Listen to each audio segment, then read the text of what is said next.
I rise in accordance with Standing Order number 63-2 of the House of Representatives to move the second and third readings of a bill for an act shortly entitled the Appropriation Act 2014. Madam Speaker, I stand here today to present the estimates of revenue and expenditure for the budgetary year 2014. I am here to also declare that the foundation of Antigua and Barbuda is strong. Here. That this administration has put in place the necessary macrofiscal measures to build an economic foundation that is very strong. On this foundation, we are building a new economy for an era of sustained economic growth that will begin to take root this year. Madam Speaker, over the past 4 years, there has been a heavy focus on economic stabilization and on improving our systems of fiscal management. This focus and the attendant initiatives were not ends in and of themselves, but rather the first stage of a comprehensive plan for economic development and diversification.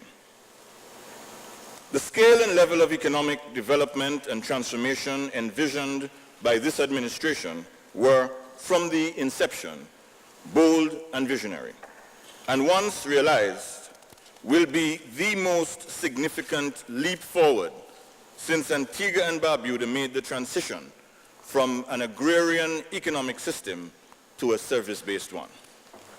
This scale of transformation required 4 key ingredients, each being a critical factor in the success of the program of transformation. Firstly, there needed to be a collective aspiration of our people for a better and enhanced standard of living. As one analyst commented, all economic development starts with the desire of the people to improve their economic conditions. Madam Speaker, we will not see stars fall from heaven, nor great messiahs descend and lead. The process of economic development starts with us. We must yearn for it, crave it, hunger for it, and be willing to pay the price for it. Paying the price often means giving up immediate gratification and conveniences for long-term prosperity. Paying the price means staying committed to a course of action when the going gets tough. It means having faith even when detractors test our willingness to believe. The people of Antigua and Barbuda have demonstrated this collective aspiration by electing and re-electing the United Progressive Party to office in 2004 and again in 2009. We are confident that Antiguans and Barbudans will stay the course in 2014. Secondly, there must be a leader who personifies and embodies the aspirations and vision of our people.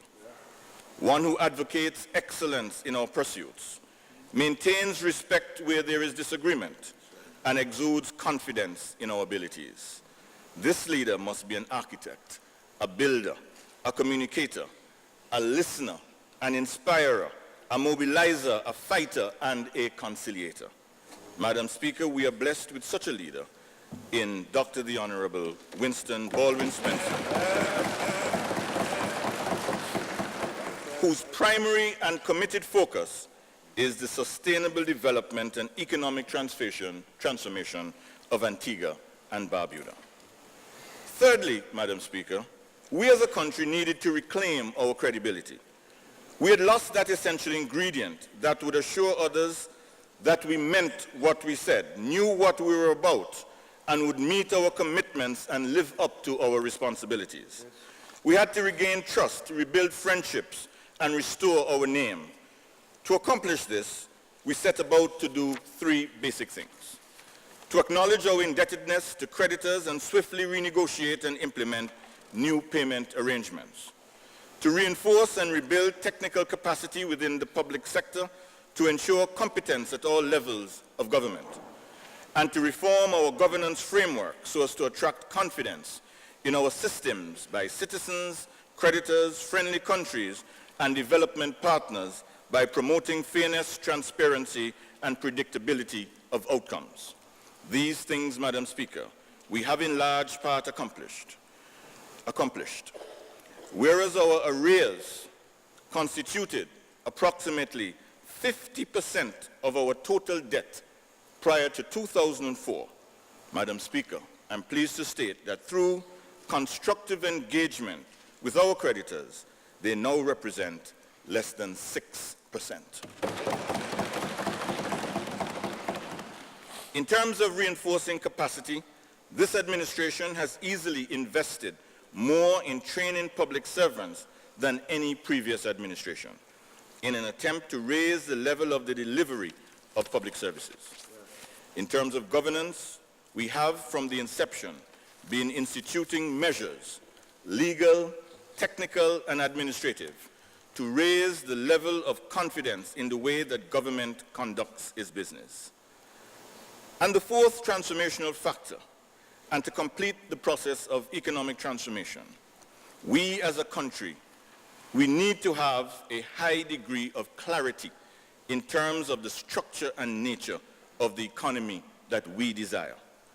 According to Sir K. Dwight Venner, the how of restructuring is fairly complex, as it presumes a political and social environment conducive to consensus and clarity on major economic issues, and the capacity of both the public and private sectors to deliver their stated objectives in the most efficient and effective manner.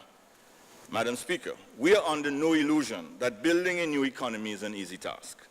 However, there are important issues that we as Antiguans and Barbudans, irrespective of party affiliation and philosophical persuasion, should be able to coalesce around. For example, what are our transformational economic sectors? What are the expectations of government? What is the role of the private sector? What are our broad macrofiscal targets? For example, our debt to GDP ratio and things like that. And how do we position Antigua and Barbuda to take full advantage of its membership of the Organization of East Caribbean States? Advancing our country and growing our economy depend on our collective focus and our collective action. Our strategic direction should be clear and comprehensible, and building a new economy should be our unifying and rallying force. Therefore, over the ensuing 12 months, we shall be vigorous in building, promoting, and nurturing an environment that would foster an informed national consensus on socio-economic policy and on the roles of government, the private sector, and civil society. From this process shall emerge the irreversible blueprint for the future of the new economy, designed and primed to deliver the following by the end of 2020. Annual economic growth in our gross domestic product of 5 to 6%. A debt to GDP ratio of or close to 60%. Full employment. Capital investments averaging 10 to 12% of GDP. An increase in per capita income to US $20,000. And Antigua and Barbuda that is deriving the full benefits of its membership in the OECS.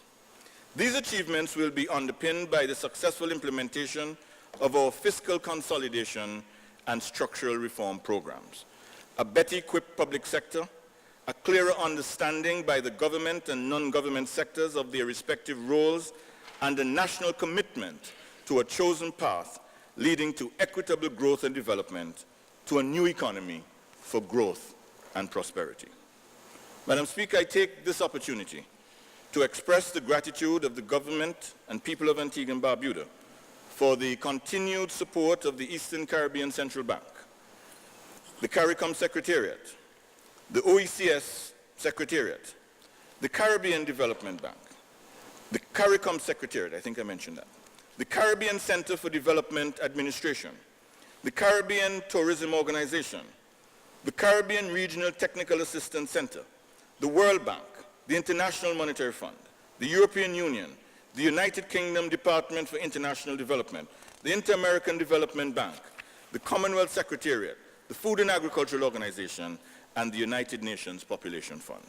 We also appreciate the significant assistance received from a number of sovereign governments, including the Republic of Cuba, the Bolivarian Republic of Venezuela, the People's Republic of China, the Republic of Korea, the United States of America, Japan, the United Kingdom, and Canada. Finally, a team of talented and committed technicians have gone above and beyond the call of duty over the past several weeks so that I could deliver this statement today. And I must thank all those who worked on this budget, including Mr. Whitfield Harris, Ms. Rosona Davis, Mr. Sean Senat, Mrs. Carolyn Charles Tung, and Ms. Sandra Henry from the Budget Office and her team, Mrs. Nadia Spencer Henry and the Debt Unit, Dr. Cleopatra Gittins, Mr. Everett Christian, Mr. John Edwards, Ms. Hortense Brooks, Dr. Gail Archibald, Mr. Ted Lewis and Ms. Denise Knight, and Mrs. Gail Imhoff Gordon. With your indulgence, Madam Speaker, I will now present an abbreviated version of the budget statement for 2014. The full statement will be available on the government website immediately following. This abbreviated version, Madam Speaker, I hope will not be too long. If I were to read the entire version, it would take me about 8 hours. So I expect I will not be more than 7 hours. What?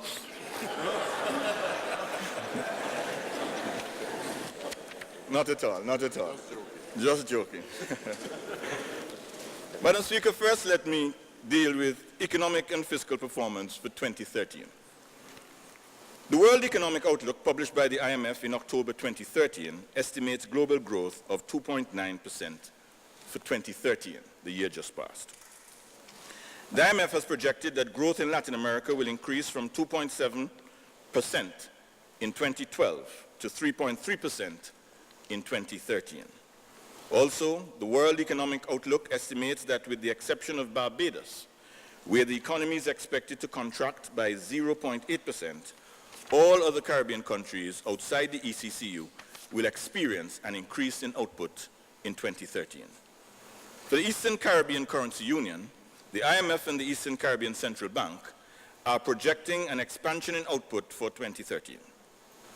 The ECCB estimates an increase in economic output for all members with the exception of Anguilla and Dominica.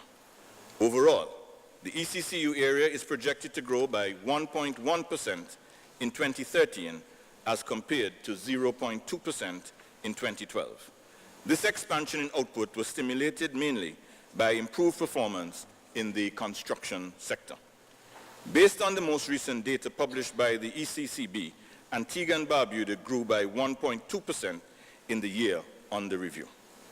This economic performance in Antigua and Barbuda can be attributed to the 2-year time span of the Tourism and Business Special Incentives Act.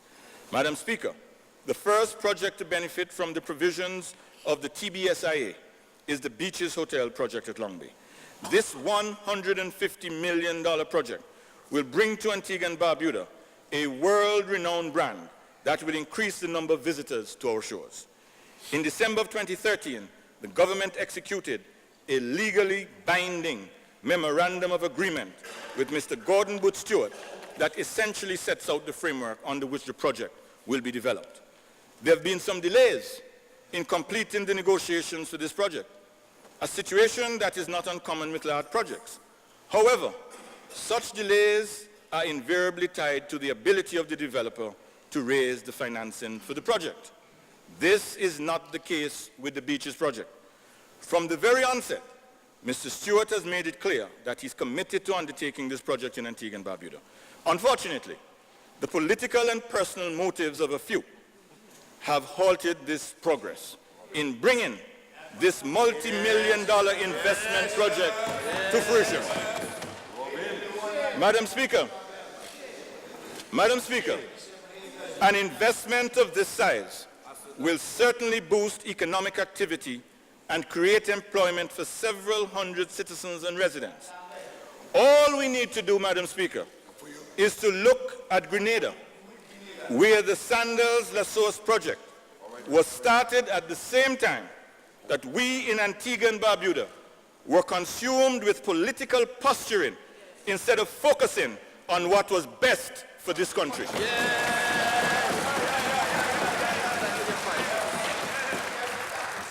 This $100 million investment in Grenada resulted in employment for 1,400 Grenadians in that country, including local contractors and subcontractors.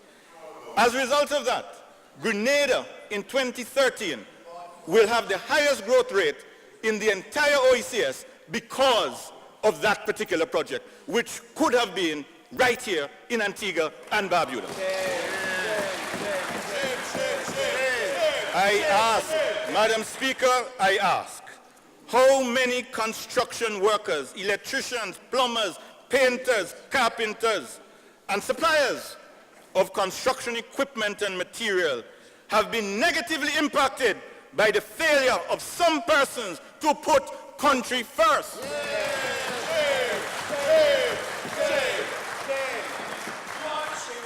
Though the delay was unfortunate, this administration is happy to confirm that in 2014, Madam Speaker, in 2014, it will be full steam ahead with the Beaches project. At least 1,500 citizens and residents can look forward to employment during the construction phase of this project. In addition, Mr. Stewart will partner with the government to begin work on the $5 million Long Bay Public Park project. This project involves the creation of a public park facility that will boast new roads and beach parking, improvements to the beach area, vendors' kiosks, a new water sports facility, public restrooms and showers, a well-appointed play area for children, and new restaurants to cater to locals and tourists alike. In constructing this public beach park at Long Bay, special care will be taken to ensure the natural and heritage of the area is preserved. Further, the residents of the communities surrounding Long Bay can be assured that employment and other economic opportunities will be made available to them during and after the construction of the Long Bay Public Beach Park. And, Madam Speaker, I know, Madam Speaker, yes, Madam Speaker,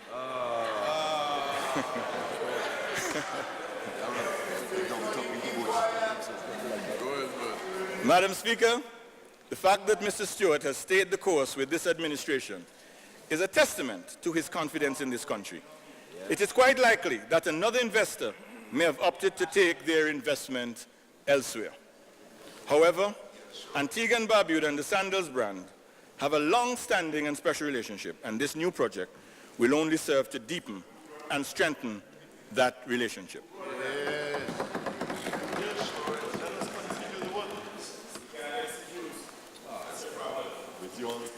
Madam Speaker, I am returning to agriculture as promised. While interventions such as the Backyard Garden Program are contributing to reducing hunger and poverty, significant progress towards zero hunger, elimination of poverty, and improved food security will be realized through increased food production on a larger scale.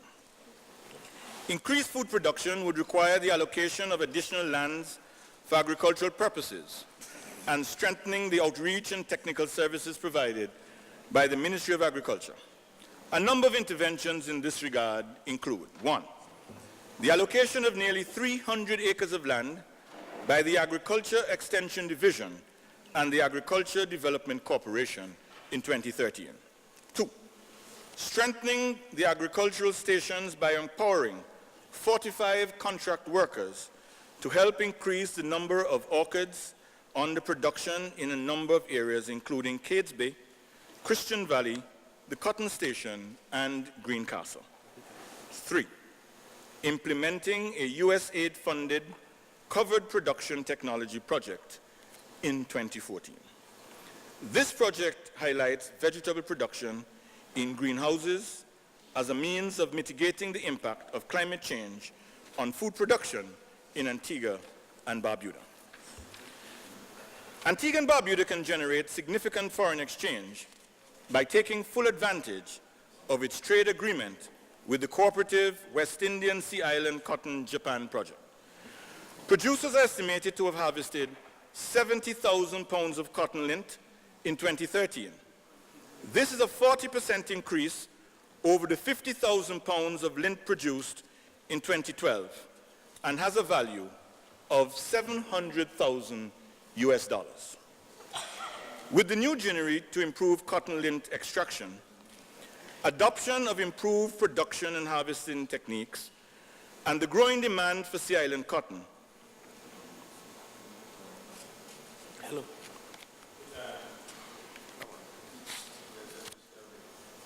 with the new Ginnery to improve cotton lint extraction, adoption of improved production and harvesting techniques, and the growing demand for Sea Island cotton, we have a great opportunity to increase the foreign exchange earnings potential of our cotton.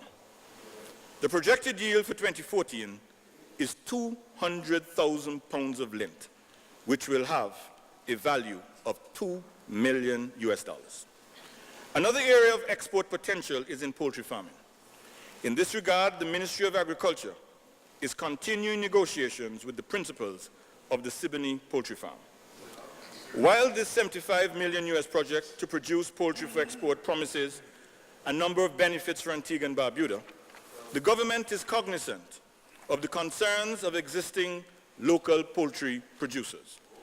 We are therefore continuing discussions with the investors to ensure we can address our domestic concerns while ensuring the investors realize a reasonable return on their investment. Madam Speaker, the government through PDV CAB will partner with the Gilbert Agriculture and Rural Development Center to support the implementation of a project that will utilize advanced agricultural science techniques and state-of-the-art machinery to produce agricultural produce for export to several countries in the region.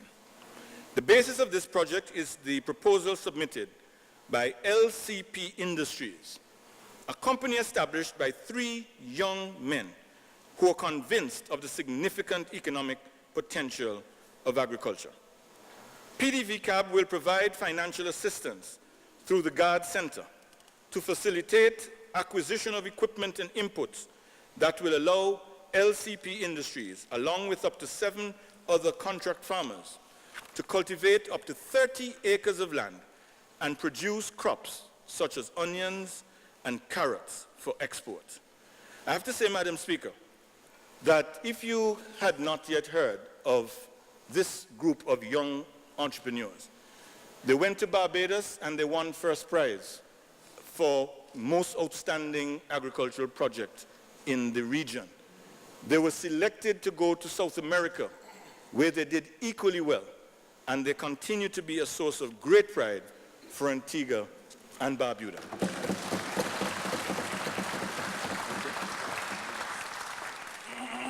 These contract farmers will provide employment for up to 30 young people, including trainees at the GARD Center.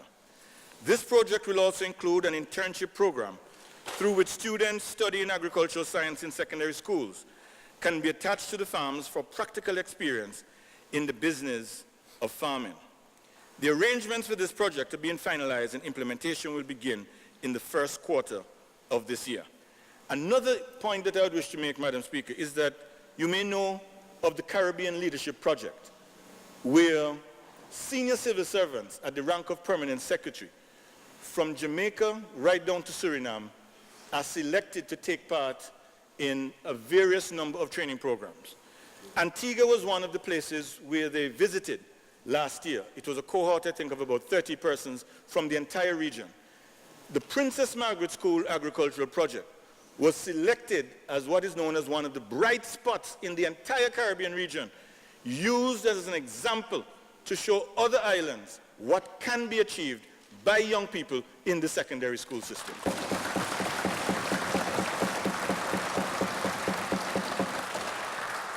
Another promising project will be undertaken, Madam Speaker, by Bio-Antigua Limited. This is a 36 million agro-tourism development project located in Bethesda. Work on the first phase of this project has already begun, and it is expected that 56 full-time and 15 part-time jobs will be created in the initial phase of this venture. I want to turn now, Madam Speaker, to creating a fund for national development.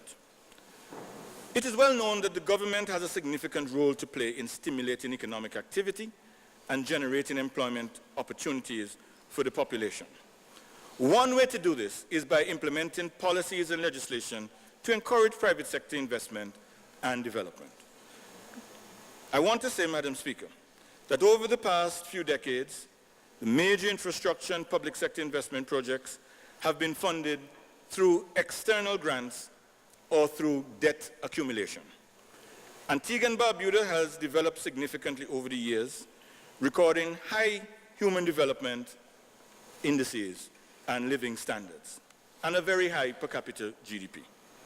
According to information published by the World Bank, per capita GDP in Antigua and Barbuda increased by about 26% over the 10-year period 2003 to 2012. Per capita GDP was US $10,500 in 2003.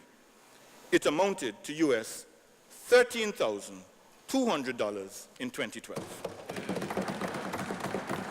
And so, despite the difficult economic challenges that affected this country over the past few years, per capita GDP in Antigua and Barbuda remains among the top 4 in the region. Though this growth is a positive development, it also means that Antigua and Barbuda is no longer eligible for official development aid, and there are limited development grants available because we are now classified as an upper, middle, or high-income country. The other method used by the government to finance infrastructure development, which is debt accumulation, is also challenging. Given considerations of fiscal stability, the cost of borrowing, and debt sustainability, with limited grant funding and the existing borrowing constraints, the government will need to explore alternative funding arrangements for public sector projects.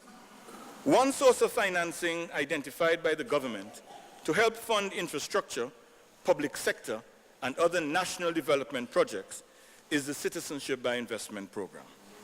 Under the Antigua and Barbuda program, an applicant may invest up to $1.5 million in a business venture, or $400,000 US in the real estate option, or by investing $250,000 in the development fund. Madam Speaker, this program started much later than we had anticipated in 2013, as we sought to ensure that we crossed all our T's and dotted all our I's for a program of this magnitude and with such seriousness. I'm pleased to report that interest in the CIP has been strong from the outset and continues to grow. The unit has already evaluated and approved 6 development projects for inclusion in the CIP, and they're in the process of reviewing another 3 projects. These projects represent total investment of $614 million US in the Citizenship by Investment Program. Based on the interest expressed in the CIP, it is estimated that about $60 million will be generated in the Development Fund in 2014. The government intends to use these resources, along with funds raised through a diaspora bond and its ongoing RGSM securities program, to finance a number of projects and programs.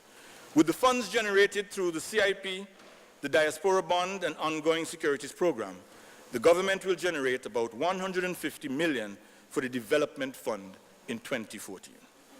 The purpose of this fund is to generate and provide resources for projects that will improve domestic infrastructure, support small businesses, and encourage entrepreneurship, particularly among the youth. In this regard, the government has identified a number of priority areas to be funded in 2014. These include infrastructure development, especially road construction, repair, and maintenance. Development of primary healthcare facilities in key communities. Retrofitting and upgrading of public schools. Renovation of historic sites such as Fort Barrington and Betty's Hope to improve the tourism product. Implement a reef marking project to help expand the bareboat charter industry. Financing a youth in agriculture development program.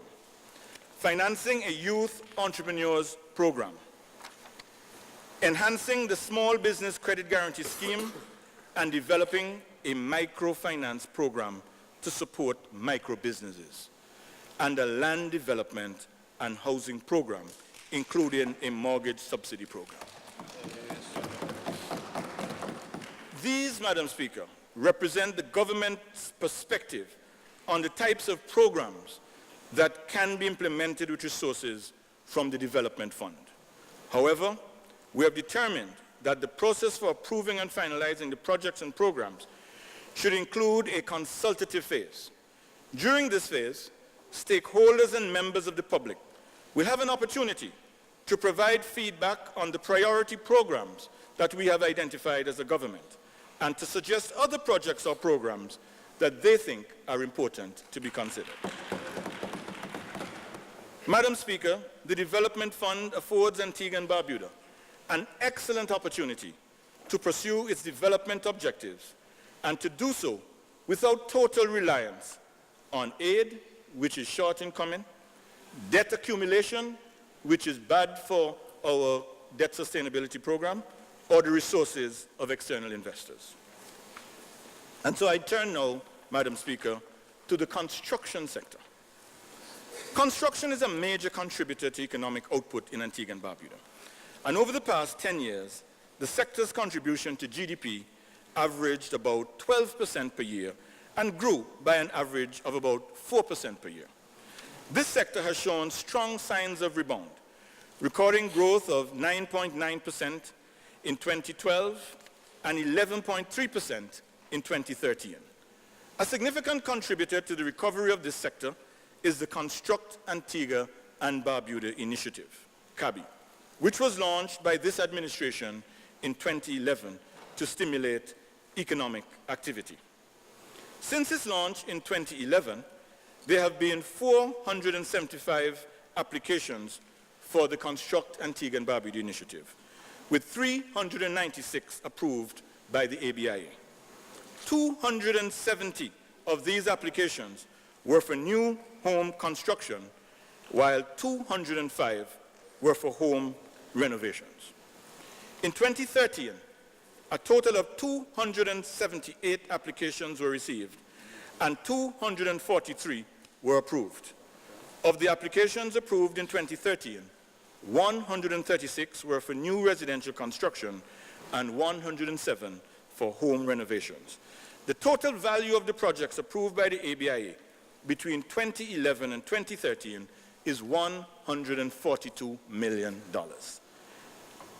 In 2013, the total value of applications was $84.9 million, and the value of approved projects was $72 million. This is certainly well above the $30 million target that was established at the outset of this program. By all accounts, Madam Speaker, this program has been a resounding success. I wish to commend the chairperson, management, and staff of the ABIA for the excellent work in implementing this important growth-inducing initiative. Other government projects to help Antiguans and Barbudans attain the goal of home ownership are the North Sound Housing Development and the Follies Housing Projects. The North Sound Housing Development was completed with funding from Venezuela and comprises 70 homes that are on offer to public servants and employees of statutory corporations. 20 of these homes have already been allocated, and it is expected that the application and approval processes will increase significantly over the next few months. A rent-to-own arrangement has been implemented to facilitate the sale of homes in the Follies Housing Project. This alternative approach is intended to put home ownership within the grasp of persons who may not be able to access financing to purchase the homes outright. I know, Madam Speaker, that this has been extremely popular, where persons, by occupying and paying rent, eventually will own that home, and they will not have to go to the bank to borrow any money. The government has focused on increasing its land distribution program to make land available to those citizens and residents who may not be interested in purchasing homes in a housing development. In 2013, the Lands Division and the Central Housing and Planning Authority, CHAPA, distributed 220 parcels of land across areas such as Bath Lodge, Willie Keys, Piers, English Harbour, Longford Zoo Road, Villa Powells, Cook's Estate, Parham, Belmont, Casada Gardens, and Jennings. In 2014, the land distribution program will be expanded as more than 450 parcels of land have been identified for sale.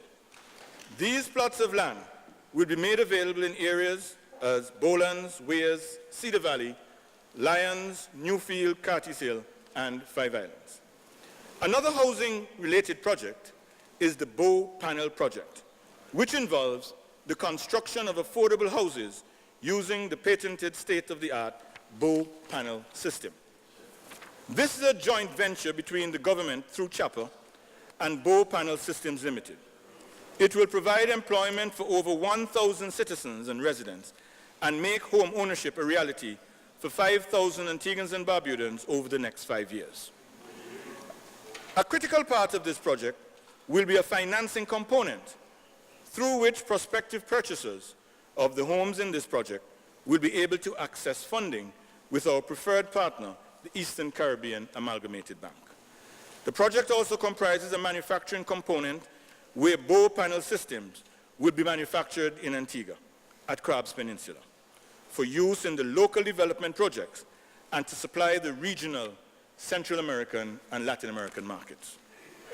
Madam Speaker, I have to say, some persons have described these houses as eggshell houses. And you know, Marina Bay. this is a matter of interest and a matter of mirth. If you go up to the Veranda Hotel, that's what it's built of. If you go down to Jolly Harbor, it's the same material. Marina If you Bay. go to the Extreme Fitness Gym over at Friars Hill, that's the material that was used. Marina Bay and part of Heritage Key. That's the material that they're using. But the interesting thing further, Madam Speaker, is that one of the local persons involved in promoting this project, Mr. Ken Harris, he has told me that he's going to have the cameras come up and he'll challenge anyone to take a sledgehammer and drive the sledgehammer into the business. You have it photographed, video and still photographed. For those who say it's an eggshell, I want to see which eggshell can stand up to a sledgehammer.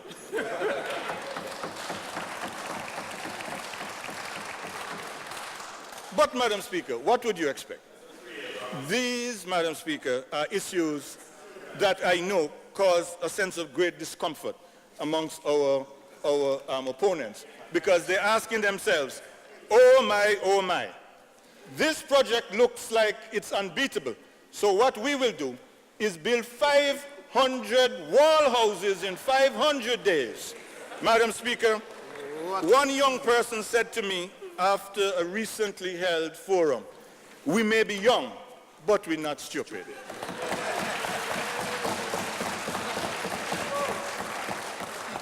Madam Speaker, in addition to these public sector housing projects, there is the Lightfoot Gardens housing project being developed by a local entrepreneur.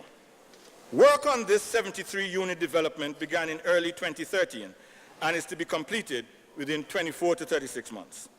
This $18 million project will offer citizens and residents 2- and 3-bedroom options at affordable prices. Other construction projects being undertaken or to start up in 2014 include the state insurance construction project, under which the Treasury building has already started, the work on the 34,000 square foot headquarters for the Antigua and Barbuda Department of Marine Services That's another $24 million project, which also is at the foundation stage. You can go there and see, Madam Speaker. And also, we're doing a boot project with a local entrepreneur for a new headquarters for ABS Radio and Television, which is a $12 million project to be executed by Lego Development Company Limited.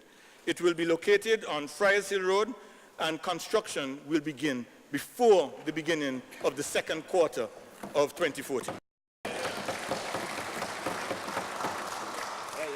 Madam Speaker, I spoke to Mr. George Ryan just yesterday morning, and I was so pleased when he told me that down in the area previously known as Fibry, he will be constructing a 3-story complex, and he is ready to begin before the beginning of the second quarter of this 2014, Madam Speaker. So, again, more work again. And then the $44 million secondary school at Five Islands, with a grant provided by the People's Republic of China, and preparatory work for the new secondary school at Tomlinson's, funded by the Caribbean Development Bank through the Basic Education Project. And then, Madam Speaker, completion of work on the new terminal at the V.C. Bird International Airport. And then another $30 million airside works project to include the upgrade of parking ramps and installing of a fuel line system to ensure that airlines can be more efficiently serviced with the opening of the new terminal. Yes. And, you know, Madam Speaker, I want to also say that in 2008, when we indicated that the airport would be built, it is being built and will be completed. The next major project that we're going to take on is the seaport. Yes. And just as the promise for the airport was made and kept, the promise for the seaport is being made and will be kept. Yes.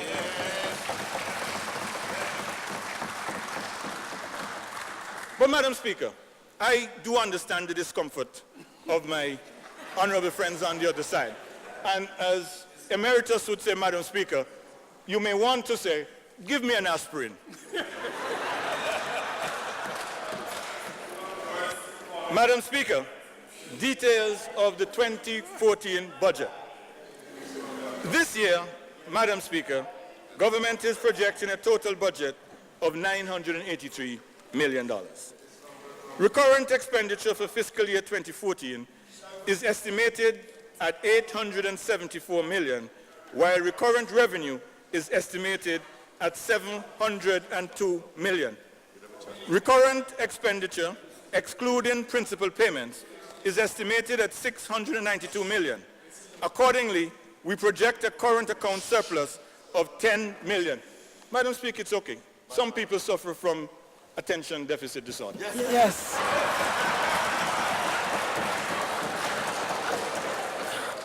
Now, an overall deficit of $63.8 million is budgeted for 2014. This means that the government will require financing for the deficit along with principal payments and payments on arrears. Principal payments amount to $182.4 million. Of this amount, 46% represents external payments and 54% represents payments to domestic creditors.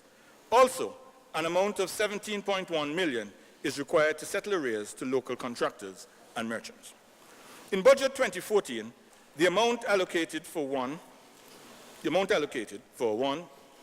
expenditure on salaries and wages is $292.3 million.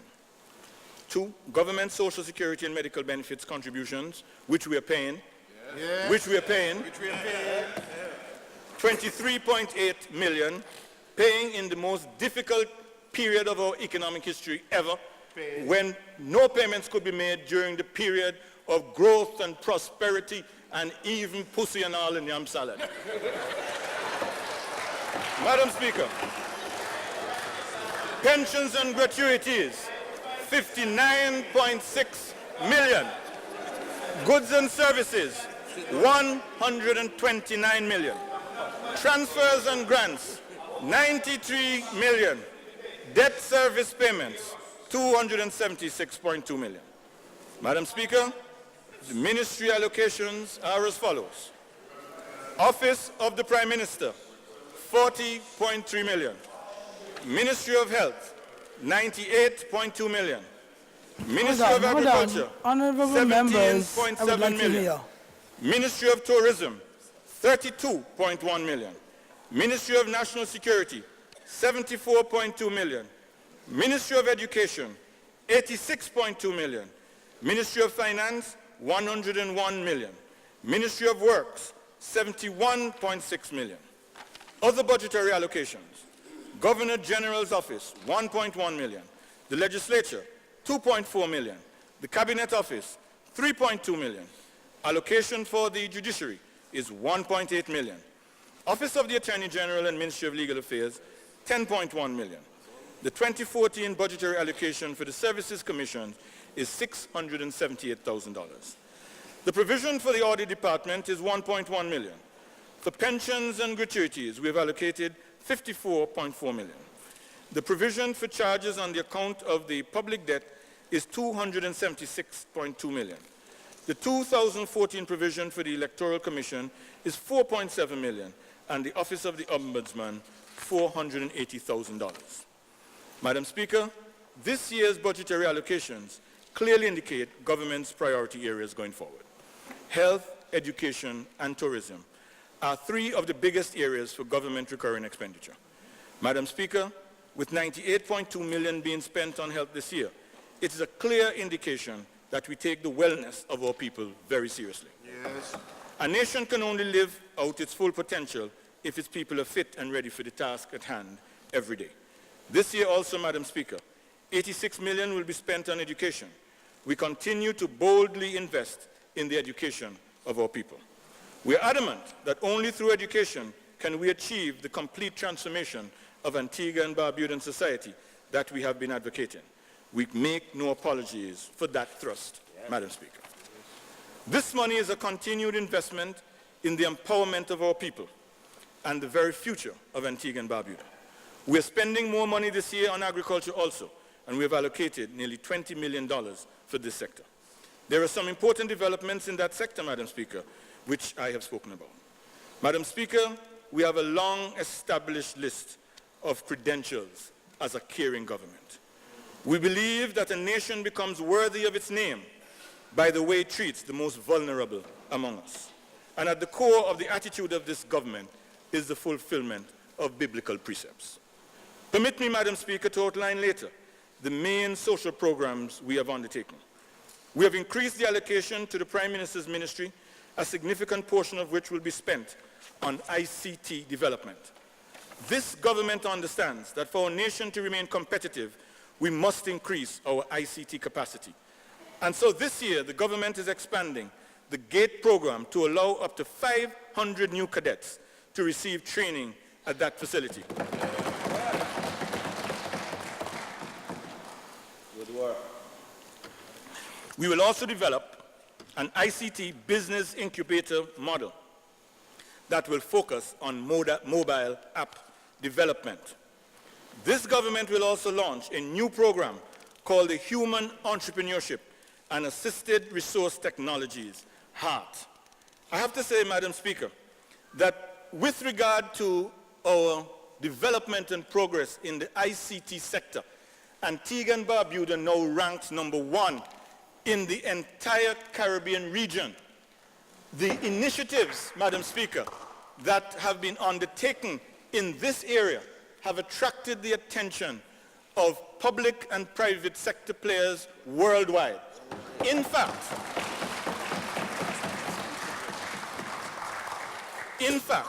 quite recently, a delegation from the country known as Papua New Guinea, way over in the east, came to Antigua and Barbuda to walk around that GATE facility, and all that is being done was on show for them. And they came to see what was being done so that they can replicate that in Papua New Guinea.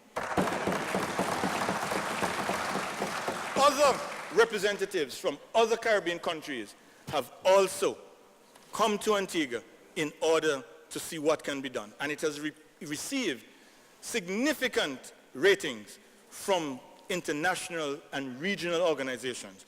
And one must give credit to the minister responsible for science and technology, Senator the Honorable Edmund Mansour.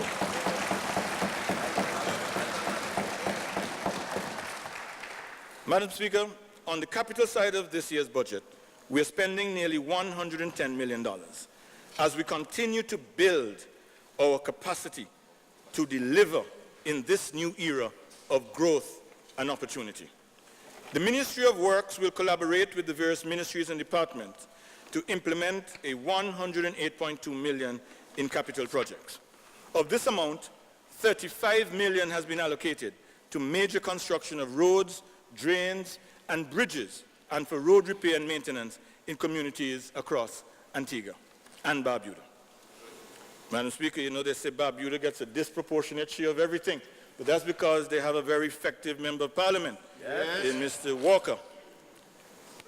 With these resources, the ministry will continue work in a number of areas, including Dickinson Bay, Cashew Hill, Big Creek, Mac Pond, Lightfoot, Buckley's, Boland's, Barnes Hill, Powell's, and other areas. New areas of focus in 2014 will include Carlisle, Painters, Lower Gambles, Cedar Grove, All Saints, Potters, Pickett's, Carnival Gardens, and Friars Hill. Other capital projects to be implemented in 2014 include expansion and renovation of the National School Meals Kitchen, constructing the Disaster Preparedness Emergency Center, refurbishing the post office, renovation of police stations, purchase of fire tenders and marine vessels, and restoration of the airport radar. These investments will help to move the economy and will positively impact job creation this year. And now we look to recurrent revenue. Recurrent revenue for fiscal year 2014 is budgeted to be $702.4 million.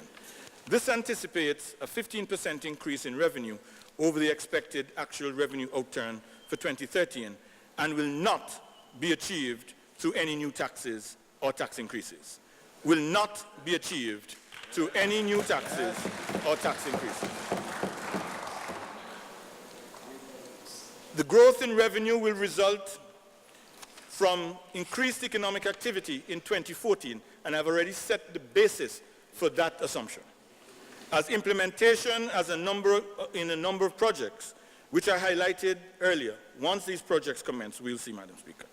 The revenues generated through the Citizenship by Investment program and continued reforms in the tax administration system that will bring about increased compliance. Tax revenue accounts for about 85% of total recurrent revenue and is budgeted at $595 million. Non-tax revenue makes up the remaining 15% of recurrent revenue and is budgeted at $106.9 million.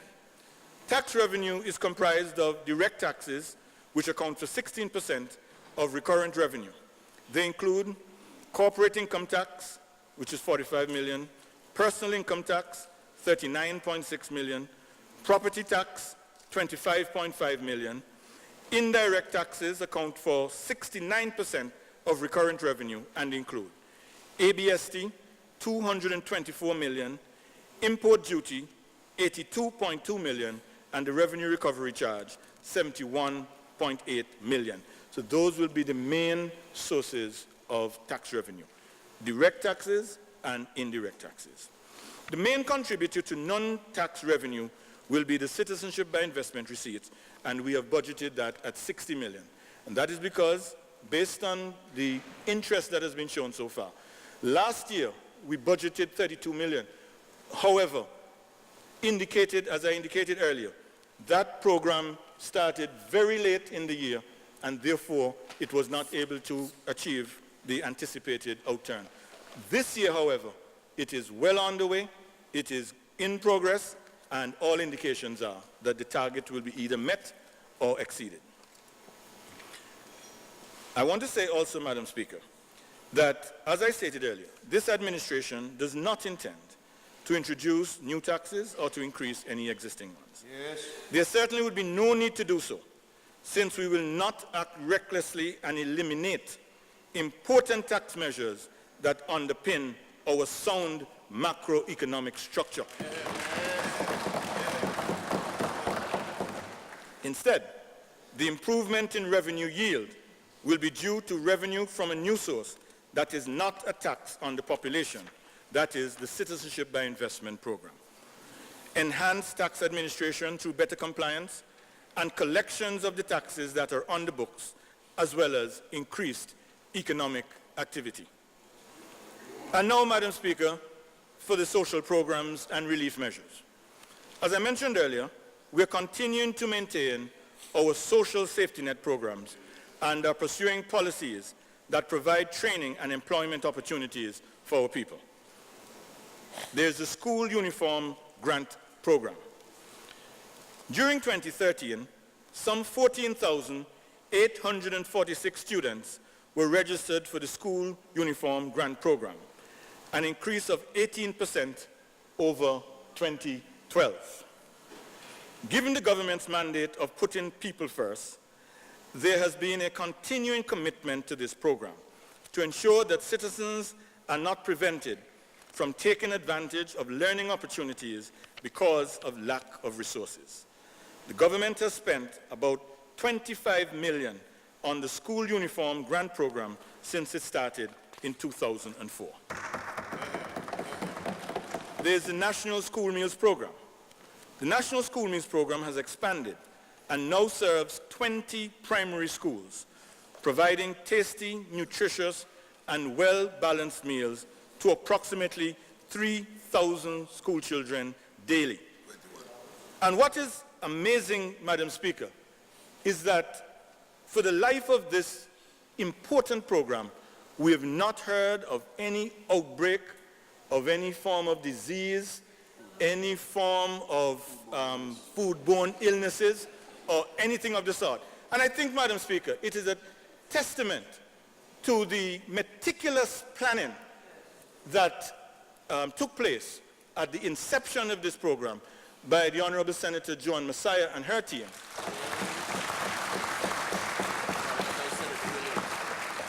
And then the continuing implementation and ensuring that the highest standards are observed, and credit must go to Senator the Honorable Winston Williams and his team. So over the next 2 years, Madam Speaker, the government will continue to work with the private sector to increase the number of primary schools on the program to 26. And so by the start of the 2014-2015 school year, an additional 3 schools will be added to the program. Yes. The program has also positively impacted the agriculture and retail sectors. Over 100 vegetable, poultry, and livestock farmers supply produce and meat to the National School Meals Program. And another 27 retailers are also regular suppliers to the program. And since its inception, the government has spent in excess of $20 million on the National School Meals Program. The Board of Guardians is next. The operations of the Board of Guardians are governed by the Poor Relief Act of 1961. Its main objective is to provide financial assistance to destitute individuals. At present, 487 persons receive a monthly stipend from the board, an increase of 3% over 2012. The Board of Guardians also provides a funeral grant of $1,200 to a former beneficiary's family to assist with funeral expenses, and additionally, there is a home improvement grant to beneficiaries whose homes are in need of repair. And then, Madam Speaker, there's the National Student Loan Fund. As I continue to read this impressive list of social programs that benefit mainly the poor in Antigua and Barbuda. From its inception in 2008, 538 persons have received loans from the National Student Loan Fund, with 81 persons being 2013 recipients. Of the 2013 recipients, 3 are pursuing doctoral studies, 10 are pursuing master's degrees, 63 are pursuing first degrees, 3 are pursuing associate degrees, and 2 are pursuing professional licenses and diplomas. To date, approximately 270 persons have successfully completed their respective courses of study. The National Student Loan Fund offers loans up to $50,000 to Antiguan and Barbudan students who are at least 18 years at an interest rate of 3% per annum. Since this program started in 2008, the government has allocated 14 million to this program. We have met our obligations in the worst economic crisis known to man. Through the National Student Loan Fund, the Board of Education, and the very successful Prime Minister Scholarship Program, this administration has demonstrated its strong commitment to empowering our youth and increasing Antigua and Barbuda's human capital stock. More than 3,000 Antiguans and Barbudans have been exposed to higher learning in dozens of countries, including Cuba, Greece, Serbia, the Russian Federation, China, India, the Kingdom of Morocco, Venezuela, the United States, but to name a few. In 2014, the government will continue to make use of its diplomatic relationships to deliver an increasing number of scholarships for long and short-term training courses. Development through diplomacy, Madam Speaker, in action. And of course, the member for St. John's Rural West, our esteemed Prime Minister, is also our Minister of Foreign Affairs. Then there's the Leadership to Excellence Award Program. The government has been selected young, unemployed university graduates on the basis of their academic and scholastic achievements for training under the Leadership to Excellence Award Program, also known as the LEAP program. And many of them are here today, Madam Speaker. I think we should give them all a round of applause. The LEAP has been in operation since January 2013. Since that time, the ministry has run 3 training cohorts, 2 of which have been completed, and the 3rd is currently underway. During the 1st and 2nd cohorts, which extended from January to August of 2013, a total of 27 LEAP awardees were trained at various government ministries and departments and 1 statutory body at an estimated cost of $280,000. All awardees received a stipend during training, and each received a $5,000 award on the completion of their attachment. Madam Speaker, the future of our nation rests in the dreams and aspirations of our young people. Yes. If the performance of the LEAP awardees is any indication, I can say confidently, Madam Speaker, the future looks very bright. Yes. It is for this reason that in 2014, the plan is to increase the number of cohorts from the original 15 awardees to 30, thereby offering more young people a start on the path of nation building through service. And then we have the Government Employment and Training Opportunities Programs, also known as the GET UP. The government is cognizant that although the economy is recovering, the demand for labor remains sluggish. On a daily basis, the Labor Department receives a significant number of applications for employment. In light of this, we have developed and are implementing a number of government employment and training opportunities that will help to make job seekers more employable, while at the same time providing a source of income. The employment and training programs include the New Work Experience Program. This newly rebranded Work Experience Program has been redesigned and expanded in an effort to make unemployed youths more employable. It provides an opportunity for job seekers to work in the private sector and statutory bodies for a period of 6 months and more, with an option to extend.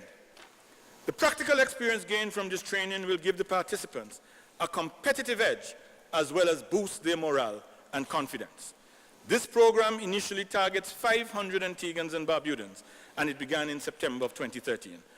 All participants in this program receive a weekly stipend of $400, and the one-stop employment center within the Labor Department will assist the participants who successfully complete this program to find permanent positions in the private sector. $2.3 million will be spent on this program.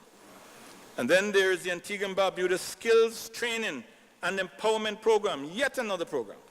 This is a program which is being implemented with financial support from the World Bank. It will offer employment and training opportunities to 1,000 Antiguans and Barbudans between the ages of 17 and 50 years old.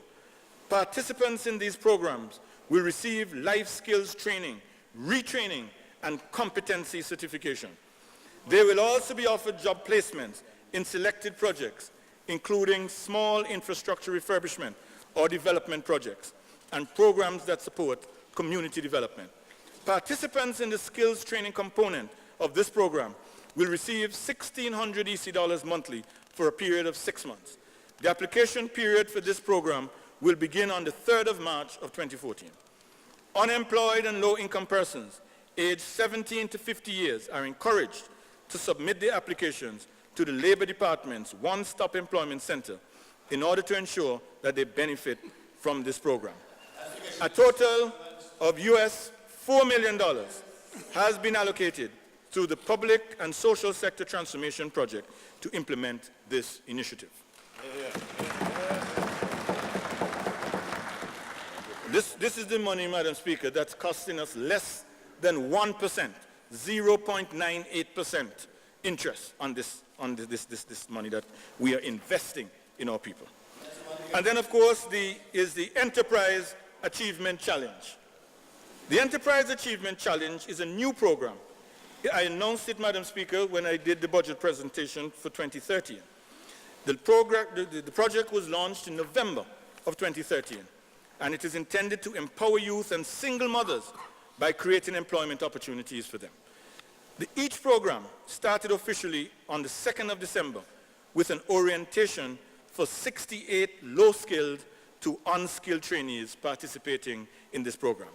Training attachments will be for a period of 20 weeks and more, during which trainees are exposed to 5 to 8 hours of practical training with expert practitioners for 3 days per week. This program provides training in 14 areas, including tailoring, shoe and leather repairs, auto body repair, auto mechanics, automotive electronics, installation, small engine repair, horticultural and landscaping services, and locksmithing. Trainees are being prepared for the workforce. They're being provided with skills that will enhance their marketability and the chance of gaining employment. This Enterprise Achievement Challenge is a collaborative effort between the government and PDV-CAB Antigua and Barbuda. Phase 1 of the program is being implemented at a cost of $860,000. In 2014, each will be expanded to accommodate up to 120 trainees. Madam Speaker, I wish to commend the experienced practitioners who are guiding this program, the instructors, and each project coordinator, Mr. Linley Winter, and all other stakeholders who have made this program a success thus far. Madam Speaker, since 2004, this administration has implemented a number of programs and measures to provide relief for pensioners. This process started with the introduction of a minimum government pension of $500 in 2004. The minimum pension was increased at intervals and now stands at $800. I want to repeat that, Madam Speaker. The minimum pension, when the UPP administration came to office in 2004, we increased the pensions.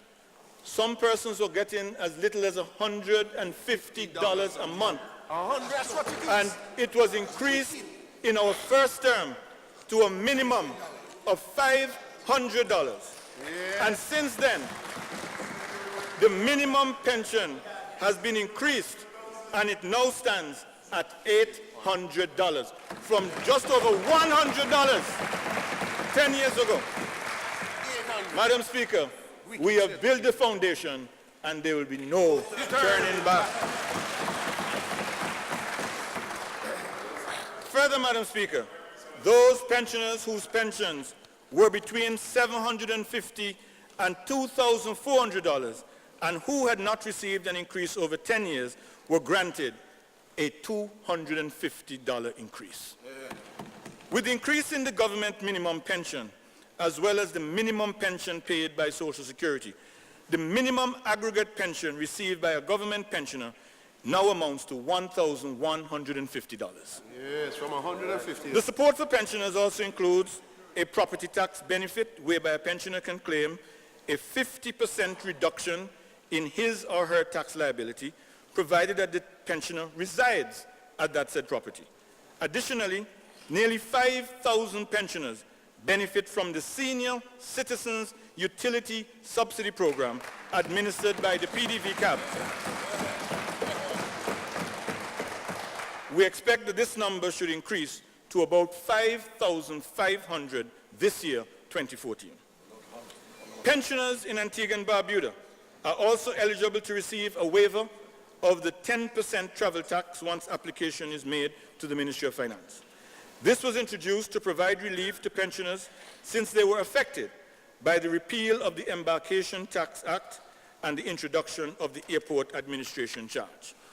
A new intervention to benefit this group of citizens and residents will be the indexing of government pensions.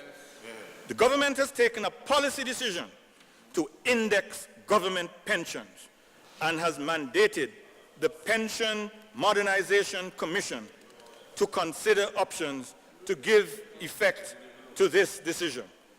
The Commission will submit proposals for indexing pensions to Cabinet. Before the mechanism is finalized and implemented, the Pensioners Association, under the indomitable Mr. Hunt, will be consulted on the recommendations. Once this measure is implemented, increases in government pensions will be less sporadic and more predictable. With the introduction of indexing, pensioners will be aware of the procedure for determining the size and timing for an increase in their pensions. Yes. And I just want to say, Madam Speaker, indexing, as the cost of living increases, so too will the pensions increase. We have to look after those, Madam Speaker, who have built this country. Yes. And you know, I'm listening as I go along, Madam Speaker, and almost every program, almost every project, if we do it, they would have done it. If we did it well, they would have done it better. But I have to say, Madam Speaker, I think the opposition is doing an excellent job. Excellent job. The country running good. We have a good government and a good opposition. So, Madam Speaker,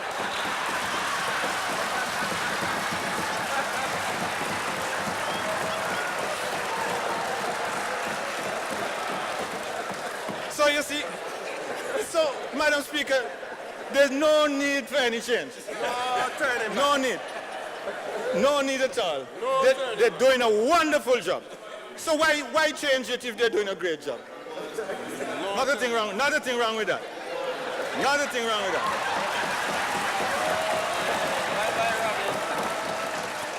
Take the pressure. One down. And then, Madam Speaker, One down. there's support for persons with disabilities. This administration has engaged with the Association of Persons with Disabilities over the years to identify avenues through which the government can provide them with support and relief. The government has provided a grant to the association to help fund some of these programs. The association is also eligible for ABST relief based on the provisions of Schedule 5 of the ABST Act and regulations, and importation of wheelchairs, prosthetics, and related tools and parts, and those parts are eligible for relief of import duty. Madam Speaker, the United Nations Convention on the Rights of Persons with Disabilities is an international treaty with the objective of protecting the rights and dignity of persons with disabilities. Ratification of this convention has been long delayed, and it's a situation that this government will correct during this parliamentary session, or certainly during this year. As we prepare to finally make the convention a part of the laws of Antigua and Barbuda, we will re-engage the association to develop a series of programs to give persons with disabilities access to inclusive education, significantly reduce barriers to their participation in the workforce, strengthen social protection services for members of the association, and facilitate the independent living and care of persons with disabilities. The government will bring together a group of public and private sector representatives to participate in this process and to help design an action plan to guide implementation of the programs. And finally, with effect from February 1st, 2014, the government will waive the 10% travel tax for all disabled members of the association. And I want to take this opportunity, Madam Speaker, to assure the President and members of the Association of Persons with Disabilities that the government is committed to facilitating the creation of programs that will improve the quality of life of persons with disabilities and ensure they enjoy full equality under the laws of Antigua and Barbuda. Then there's the People's Benefit Program. Madam Speaker, I don't know how many more programs this government has introduced. Oh, man. The People's Benefit Program is administered by the PDVCAB and targets persons with disabilities and the economically disadvantaged. Beneficiaries of this program receive a special debit card that is loaded with $215 each month. The card is used by the 2,163 beneficiaries to purchase food and selected personal items from designated outlets. Starting in 2014, the Board of PDVCAB will revise the criteria of the People's Benefit Program to allow single parents to qualify for this benefit, even if their monthly income exceeds the existing $800 threshold. The terms and procedures under which single parents will be able to benefit from this special consideration are expected to be finalized shortly so that this adjustment to the People's Benefit Program can take effect before the end of March 2014. And then there are, yes, Madam Speaker, and then there are other relief measures. For example, the zero-rated residential construction, that is no ABST for residential construction for first home owners, the 150,000 owner-occupied residential allowance for the property tax, the personal income tax deductions that are well known in terms of the interest paid on residential mortgages, contributions paid into approved pension schemes, health insurance premiums, and tuition payments on behalf of children pursuing university studies. There's also the reduction of the stamp duty on mortgages from $6 per thousand to $4 per thousand, introduced by this administration. There's a reduction of the mortgage interest rate by reducing the corporate income tax payable by banks who offer 8% or less. A further reduction is provided in the legislation for banks that offer a mortgage in the area of 7% or less. And so reducing the combined stamp duty on the transfer of property valued at $500,000 or less from a parent or grandparent to a child or grandchild from 10% to 2%, another measure introduced by this administration. We've also removed the stamp duty on the discharge of a charge for residential property, which means that once a person has paid his residential mortgage in full, he will no longer have to pay stamp duty in order to retrieve his land certificate. When I practice as a lawyer, Madam Speaker, after you paid the mortgage to the bank, they still have to come to a lawyer and you still have to pay stamp duties in order to get back your title deed. This administration abolished that in order to provide relief to the people. Madam Speaker, as committed as we are to the vulnerable and to the disadvantaged, we are also committed to our public servants. These are the people on whom the foundation has been built since our independence. Our public servants have been due significant sums for commitments made to them in 1994 and between 2000 and 2002. Never paid. 1994 and 2002.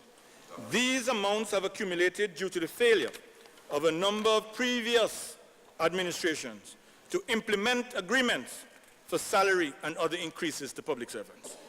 Wicked. The UPP administration began the considerable task of addressing the back pay and outstanding salary increases. This process started in 2005, where we implemented the 7% increase that was due for the period 2000 to 2002.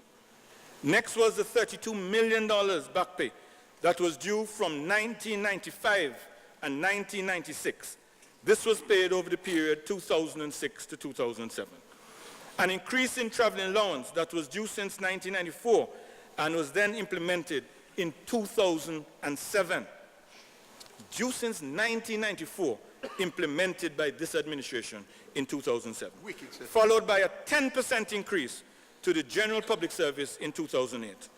Other increases were paid to the police, to customs and air traffic controllers. In all, Madam Speaker, this administration has paid in excess of $90 million in back pay and salary increases since assuming office in 2004, all related to commitments made before we were elected. We are very quiet now. However, Madam Speaker, the amounts due to public servants as a result of these broken promises remain significant. There is still over 100 million in back pay for salaries and traveling allowance owed to public servants, and this administration is determined to settle these long outstanding obligations, which would have been settled but for the economic and global meltdown which we all aware of. In an effort to start addressing the major portion of this outstanding amount, the 71 million due for salary increases that should have been paid between 2000 and 2002, the Cabinet agreed in 2006 to offer affected public servants a 10-year bond with an interest rate of 6%. This was not implemented because there was no agreement between the government's negotiating team and the collective bargaining agents for the public servants. Had that gone through, Madam Speaker, the payment of interest and principal would be due year after next in 2016. However, in light of the remaining cash flow challenges, the Ministry of Finance has looked at a number of potential options and alternative proposals through which it could begin to settle the back pay before 2016. These proposals will first be discussed with the collective bargaining agents of the affected public servants before a submission is made finally to Cabinet. The elements of the proposal will include consideration of land swaps, whereby affected public servants may receive land in compensation for the back pay owed since 1994 and 1995. Also, public servants who owe the government, particularly in the form of personal advances, will be offered the opportunity to offset these amounts against the back pay that is due to them for these years. And over the next several weeks, the bargaining agents will be engaged to discuss the alternative proposal for settlement of the back pay for salaries and travel allowance. But finally, Madam Speaker, the government has agreed that as these proposals are being explored and negotiations toward a final agreement to liquidate all outstanding back pay are in train, a payment of up to 10% of the 71 million salary portion of the back pay will be paid to public servants. Such payments will commence once the ministries and departments have determined the entitlement of the affected public servants. To turn now, Madam Speaker, to the whole question of personal income tax.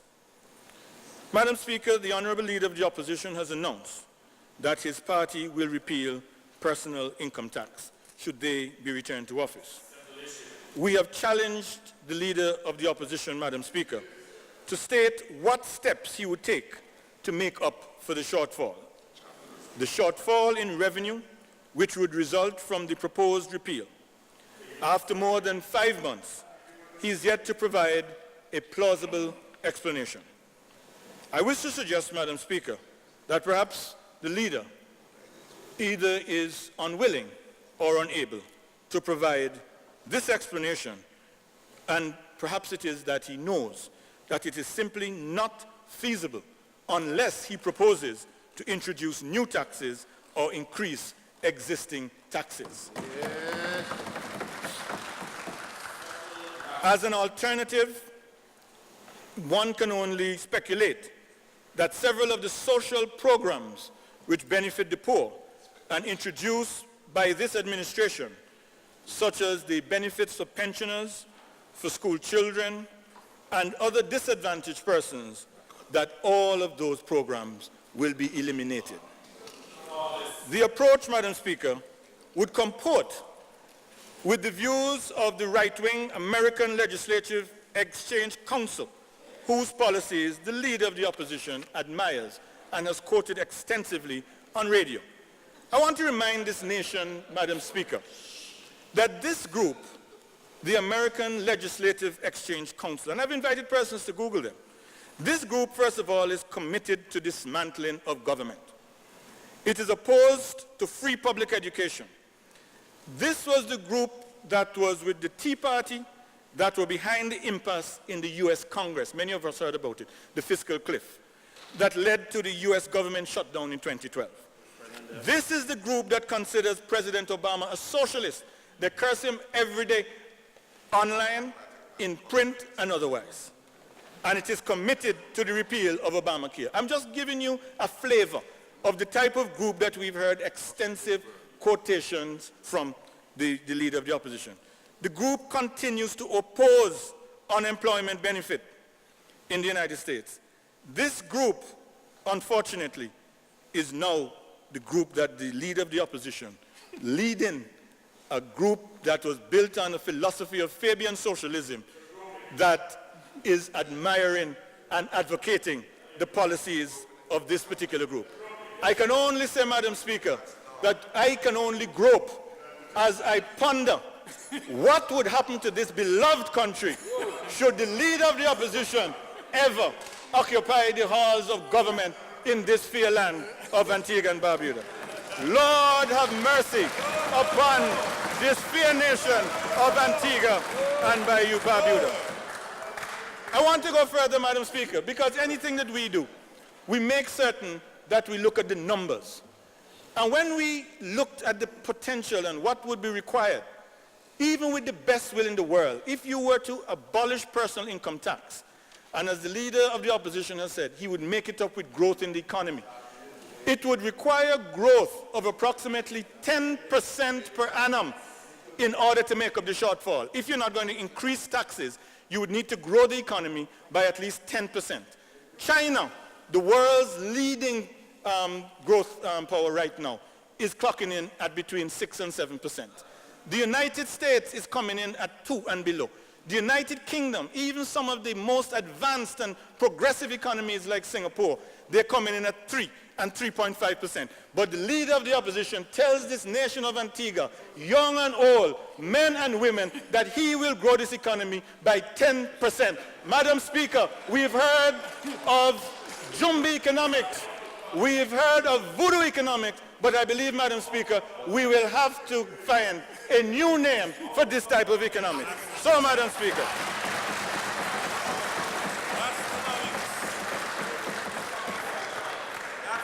However, Madam Speaker, unlike these hairy-fairy, unsound, scary, and impractical proposals, the UPP administration continues to put people first. And I'm pleased to announce, Madam Speaker, we've looked at this issue and we understand that there is scope for some relief, but it cannot be relief that is not founded in any sound policy proposal or prescription. It is relief that is based on solid research. You know how much you can afford to lose, and you know how you're going to deal with any loss occasioning therefrom. And so I'm pleased to announce, Madam Speaker, that effective January the 1st, 2014, the personal allowance for purposes of computing personal income tax will be increased from $3,000 per month to $3,500 per month. In addition, while we will retain 3 tax brackets, the income tax bands and tax rates will be amended. The first $3,500 would be taxed at 0%. This means that every dollar up to $3,500 earned by all workers in Antigua and Barbuda will be free of personal income tax. Income from $3,501 to $15,500 will be taxed at a rate of 8% instead of 10%. Yes.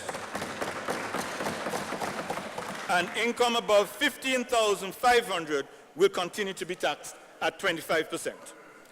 As a result of these changes, over 4,000 persons will no longer be required to pay personal income tax. And then a further 14,000 persons, they will see their monthly taxes reduced by an average of 20%. Moving on. Even the high-income earners, Madam Speaker, will see a reduction in their taxes so that everyone benefits. Madam Speaker, these changes are projected to result in a 9 million reduction in tax revenue.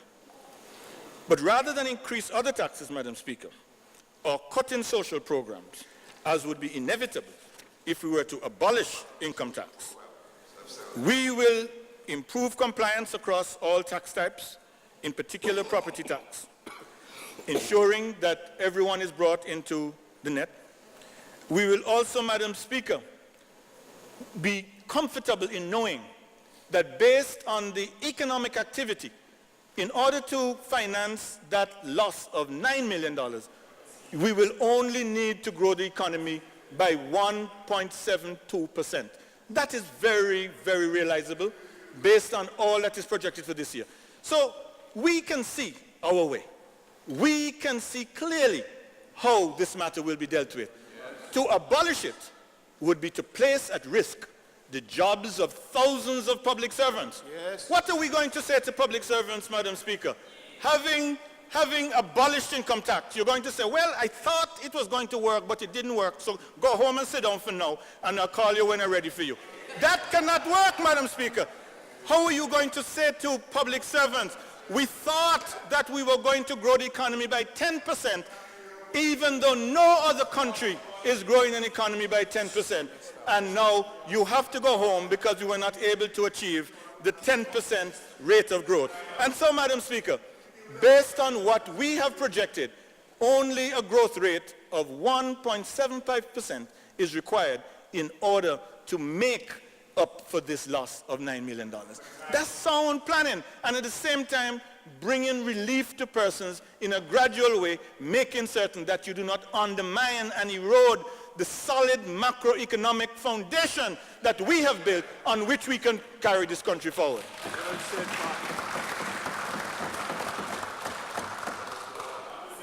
Madam Speaker,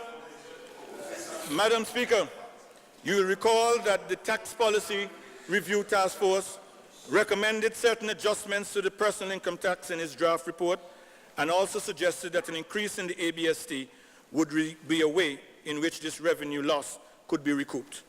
These proposed changes to the PIT structure do not necessarily reflect the proposals of the task force, those that I have put. Also, this administration has decided not to increase the ABST rate as proposed by the task force.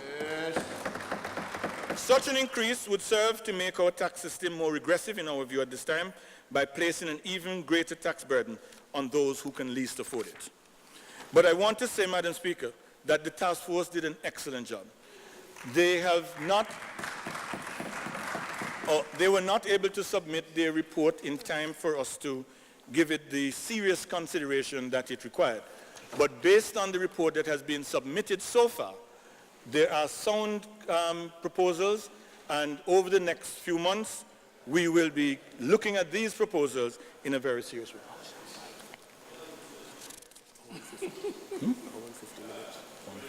Okay, right. So, Madam Speaker, I want to say that if you ask me to describe the prospects for 2014 in one sentence, I would say the jobs are coming back. The economy is moving up, and the people can be confident that their future is in safe hands. This is clearly indicated by the number of projects that will be humming this year and next year. There are many construction projects, mainly in the tourism sector. During the construction phase of these projects, several hundred jobs will be created, part of the 2,500 net gain we announced earlier. But these projects have immediate economic impact beyond jobs. There are spillover effects for other areas of the economy, such as supplies of building materials, transportation and heavy equipment rental, and the wholesale and retail sector can be significantly impacted, particularly in the case of large projects. The next stage, operating the newly built property, will require workers with varying skills and experience to ensure the project is indeed successful. As mentioned before, the Beaches Hotel project is one major development that will boost economic activity and create significant employment for Antiguans and Barbudans.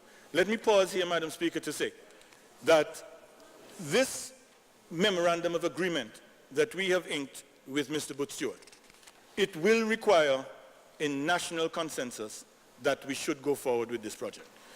Already, there are some members on the other side who are for and some who are against. I would ask the leader of the opposition to kindly bring his forces in order so that we can have a consensus. So that, Madam Speaker, if the opposition speaks for the project, let the opposition speak for the project. Let your yea be yea and put away the nay and stop saying nay. Madam Speaker, at the consultation that we had, the Honorable Butch Stewart, he said, we could have had 1,400 jobs in this country. And it is not too late. But we must not put personal ambition and personal agendas ahead of the national interest. In Grenada, Madam Speaker, the opposition and the government came together. In Barbados, the opposition and the government came together. And it is important that in Antigua, we have a national consensus on this important project. Honourable Member for St. John's Rural East. Honourable Member for Rural East. The debate has not begun, you know.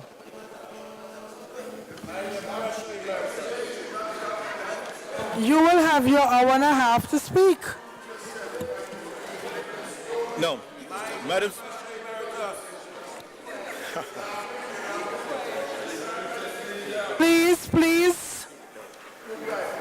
Please. Honourable Member for St. John's Rural East. Honourable Member for St. John's Rural East. You will have your hour and a half to stand and rebut.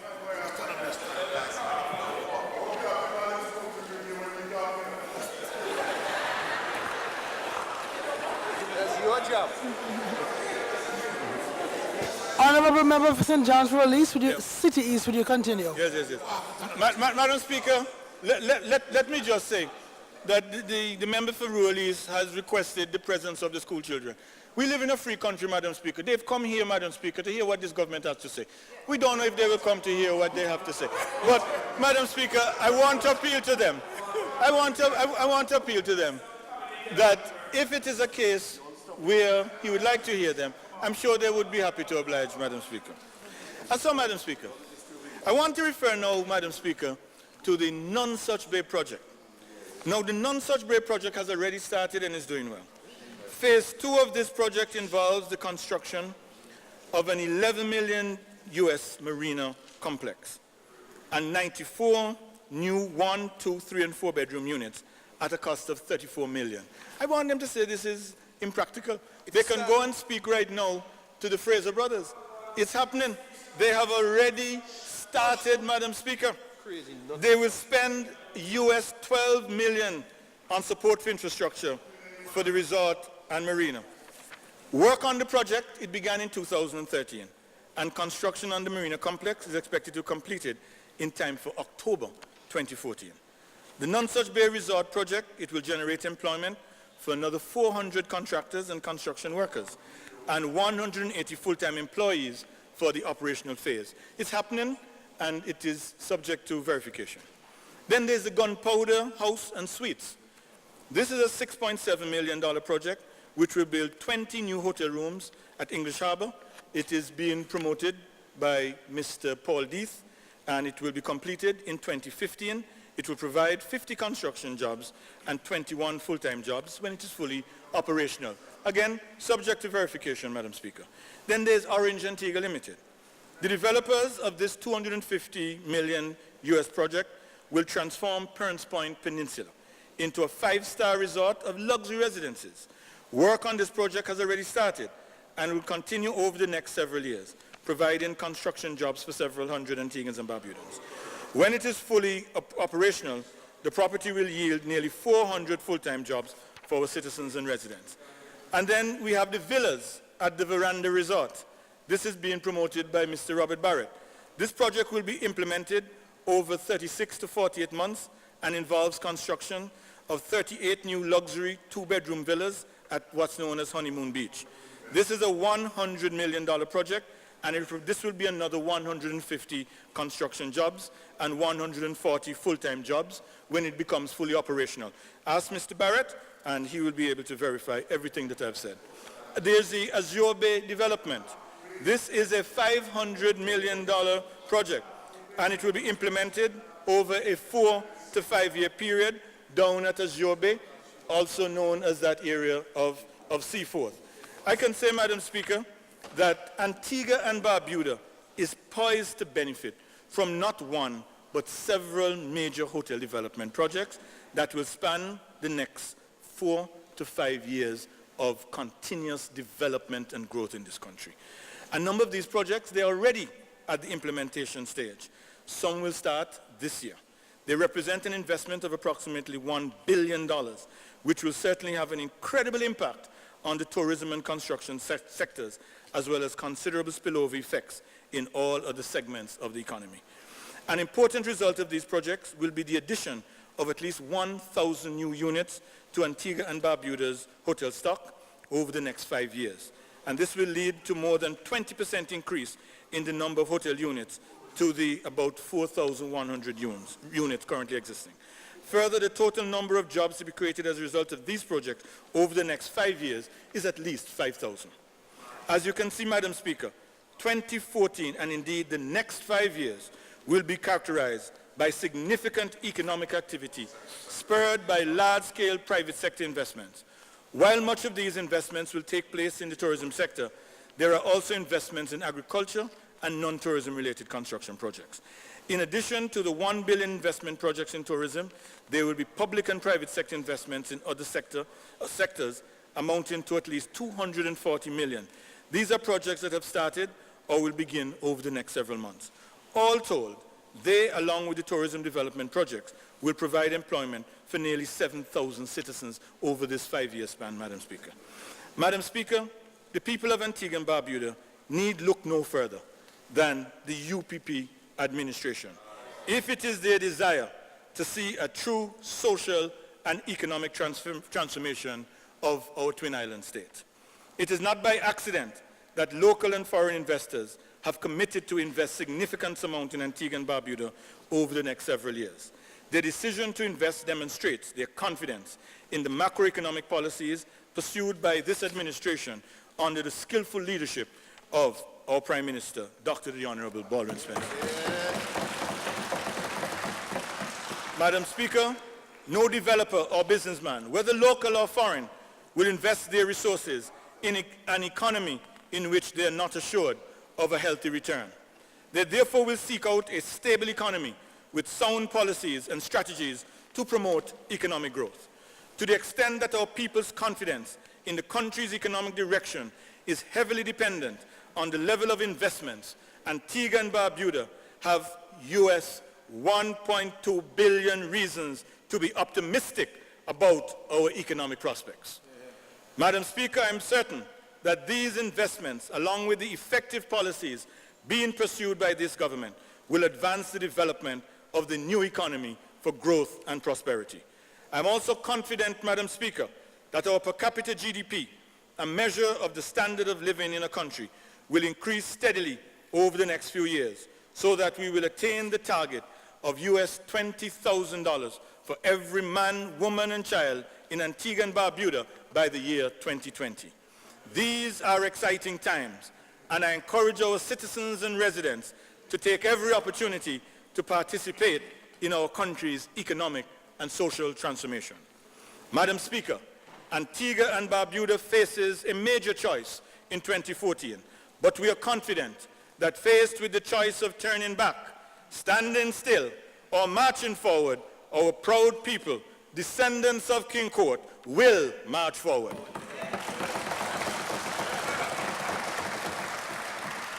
Madam Speaker, for when a people are faced with challenges, they don't look back, they look forward. Given the choice between a well-spoken fairy tale and a well-thought-out reality, our people would go with the reality all the time. In this land of sand, sea, and sun, we are at the beginning of a new economic dawn.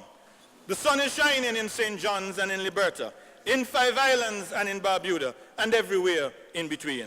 The sun is shining, Madam Speaker, from Long Bay in the east to Perns Point in the west. After taking over an economy in free fall, and after battling a world recession, we have showed vision and leadership under the stewardship of our esteemed Prime Minister. We have refused to act out of political expedience, but in the full interest of the nation. In 2012 and 2013, we experienced encouraging growth. But, Madam Speaker, we are confident that when the economic history of this nation is written, 2014 will go down as the year that really ushered in the new era of growth and opportunity that we are so confident about. All the major economic indicators are pointing in the right direction. And as a people, we would want to do nothing to interfere with this emerging era of growth and opportunity. We have turned our backs on the period of high unsustainable debt and low growth, and we now have to begin a march into a more prosperous future. And with growth comes opportunity for jobs and for our people to make a better living. So what's at stake going forward is for all of us to have a clarity of vision. In this land of sun, sea, and sand, we cannot turn our back on this new dawn. A new dawn where businesses are renewing their faith in our economic direction. New investments are being made. Construction is picking up, and the jobs are coming back. As we look to this new horizon, we can see this rising tide. It is yet to lift everybody, but eventually it will. It will lift the neighbors and friends of us all. We are cognizant that the recession years had hit many families hard, and that the proud people of Antigua and Barbuda had been called upon and have made their fair share of sacrifices. As a government and as a people, we have proven to the world that there are no challenges that we cannot meet if we are a united and determined people. As a government, through those times, we have always been sensitive to the needs of particularly the most vulnerable among us. And the worst of times has brought out the best in all of us. Finally, Madam Speaker, permit me to recall the words of a former US president who, in concluding a rather difficult budget address, uttered, "We must, in the end, roll up our sleeves, face our responsibilities squarely, and persevere at the unending task of setting and keeping the nation's affairs in order." In this vein, Madam Speaker, this UPP administration has kept and will continue to keep the nation's affairs in order. We will deliver to the people of Antigua and Barbuda a new economy where the benefits of prosperity will be the sweet harvest sprung from the seeds of sacrifice hitherto made by our people. Madam Speaker, in this land of sun, sea, and sand, it's morning, it's morning, it's morning. I thank you, Madam Speaker, and I commend Budget 2014 to the honorable members of this House and ask that they endorse the proposals presented therein. Thank you, Madam Speaker.